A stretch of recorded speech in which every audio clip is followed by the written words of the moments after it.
Beyond the book, why most Black authors are setting themselves up for failure and how to guarantee your success instead. Have you ever wondered why some books fly off the shelves while others, perhaps equally brilliant, collect dust in obscurity? The difference isn't just talent, it's strategy. I recently had the privilege of interviewing Tiffany Green, a visionary powerhouse who's revolutionizing how Black authors approach their craft. Tiffany isn't just changing the publishing game, she's rewriting its rules entirely. Her groundbreaking work with Black authors has transformed countless careers, turning passionate writers into strategic entrepreneurs, building generational wealth. What makes her approach so revolutionary is her unflinching honesty about what it really takes to succeed in an industry that wasn't designed with Black voices in mind. What struck me most about my conversation with Tiffany wasn't just her expertise, but her fierce determination to ensure that brilliant Black stories don't remain hidden treasures. Her mission transcends individual success. It's about creating a legacy of Black literary excellence that generates wealth for generations to come. Let me be blunt for a moment. The harsh reality: most authors, particularly Black authors, are setting themselves up for disappointment before they even begin. They're playing a game without knowing the rules. They're building houses without blueprints. They're launching ships without navigation systems, and then they wonder why they sink. Here's the uncomfortable truth that Tiffany so eloquently articulated: writing a book is only about 20% of the journey to success. The other 80%, that's marketing, business strategy, and deliberate planning. Yet most authors spend 95% of their time on writing and barely 5% thinking about how they'll actually get their book into readers' hands. It's like baking the world's most delicious cake and then hiding it in your basement, hoping someone will smell it from the street. Spoiler alert, they won't.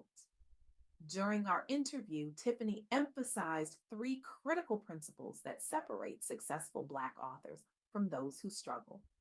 These aren't just tips, they're fundamental shifts in how we approach publishing. First, strategic marketing isn't optional, it's non negotiable. Too many authors finish their manuscript, hit publish, and then sit back expecting magic to happen. They post a few times on Instagram, maybe send an email to friends and family, and then wonder why their sales numbers look like a flat line on a heart monitor. As Tiffany explained, publishing without marketing is like throwing a party without sending invitations. You might have the most beautiful venue, the most delicious food, the most engaging entertainment, but if nobody knows about it, you'll be celebrating alone. Second, publishing is not a creative hobby, it's a business. Full stop. This means applying the same principles of strategic planning, investment, and growth that you would to any other enterprise. It means moving from what Tiffany brilliantly calls hopeful posting to purposeful planning. And third, diversification is essential. Relying solely on social media or any single channel is like trying to fill a swimming pool with a garden hose. It might work eventually, but you'll be waiting a very, very long time. And time, my friends, is the one resource none of us can afford to waste. Let me share a story that perfectly illustrates these principles in action. Scott LaPierre published his first book with high hopes and big dreams. But like so many authors, he quickly discovered that writing a book and selling a book are two entirely different challenges. His initial research was discouraging, to say the least. He found stories of authors spending $10,000 on Amazon ads only to generate $2,000 in sales, not exactly a business model designed for success. It's like investing in a food truck that costs you $500 a day to operate, but only brings in $100 in sales. No financial advisor on earth would recommend that strategy. But Scott didn't give up. Instead, he got strategic. He explored multiple marketing channels: Facebook, Google, Twitter. He invested time in learning advertising strategies through courses and podcasts. He approached his book not just as a creative work, but as a product that needed proper positioning and promotion. The result? Scott eventually achieved what many consider impossible profitable advertising for a single book on Amazon.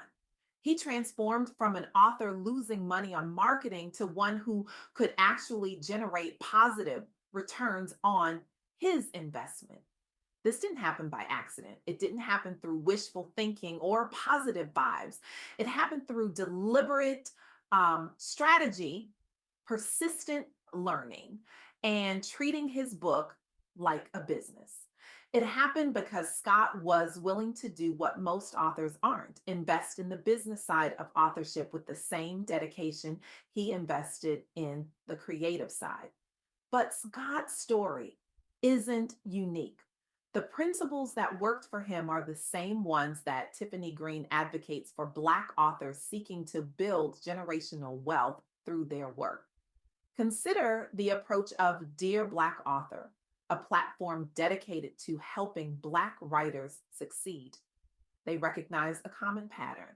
Talented Black authors with powerful stories were remaining undiscovered because they relied exclusively on social media for promotion.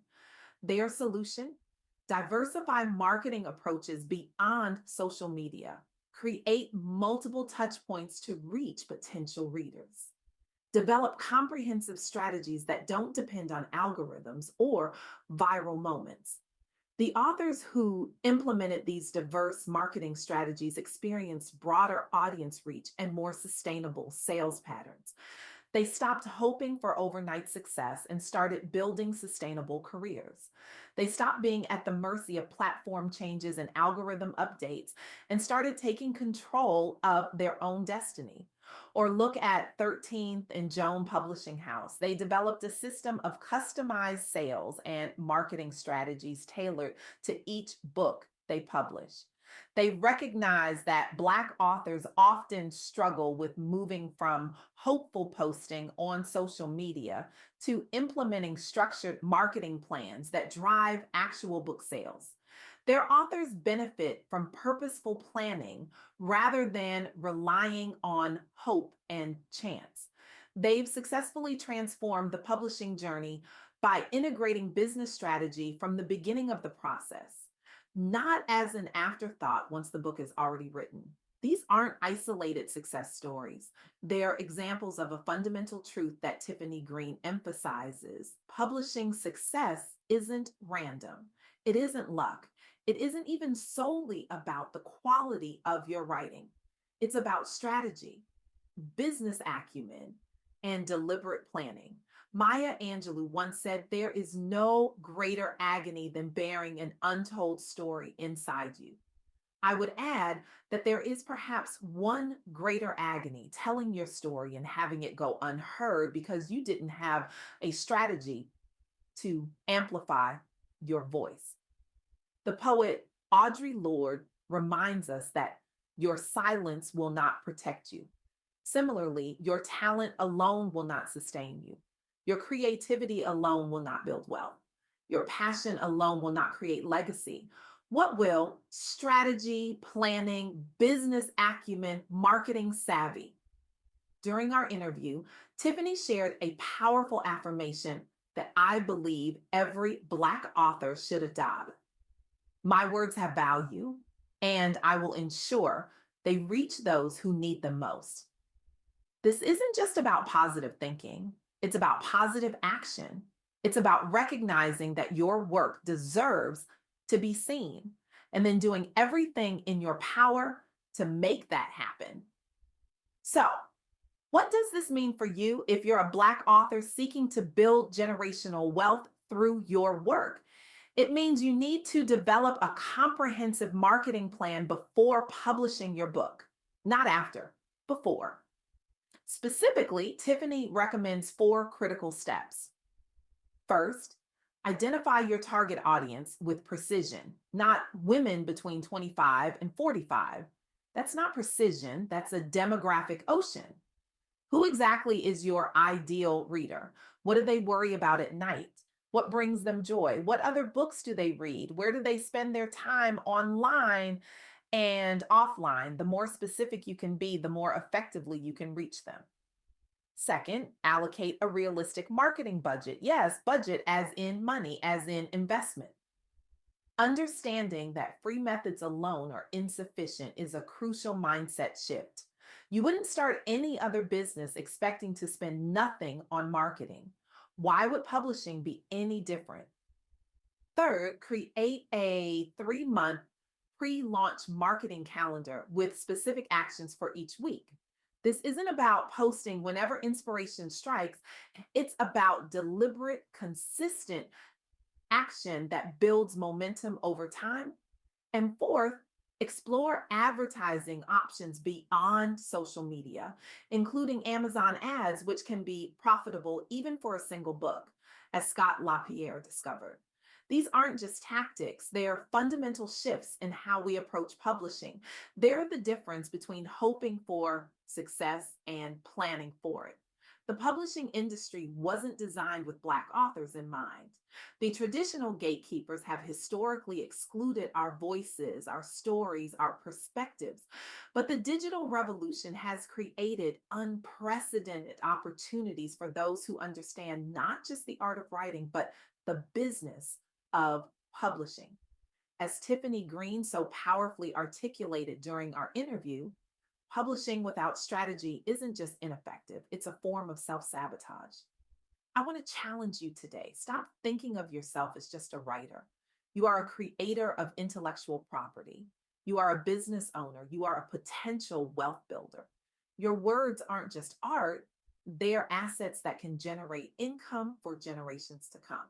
This isn't just about selling more books, it's about creating a legacy. It's about ensuring that Black stories don't just get told, they get heard, they get celebrated, they get compensated fairly. The world desperately needs your voice.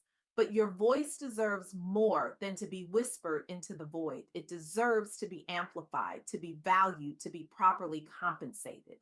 So take what Tiffany Green has shared and put it into action. Approach your publishing journey with the strategic mindset of an entrepreneur. Invest in marketing as seriously as you invest in your craft. Diversify your approaches beyond the obvious channels. Your words have power, your stories have value. And with the right strategic approach, they can create not just cultural impact, but financial legacy for generations to come. The question isn't whether your book deserves to be read. The question is, are you willing to do what it takes to ensure that it is? The future of Black literature and Black wealth depends on how we answer that question. And I, for one, can't wait to see what happens when more of us answer with a resounding yes.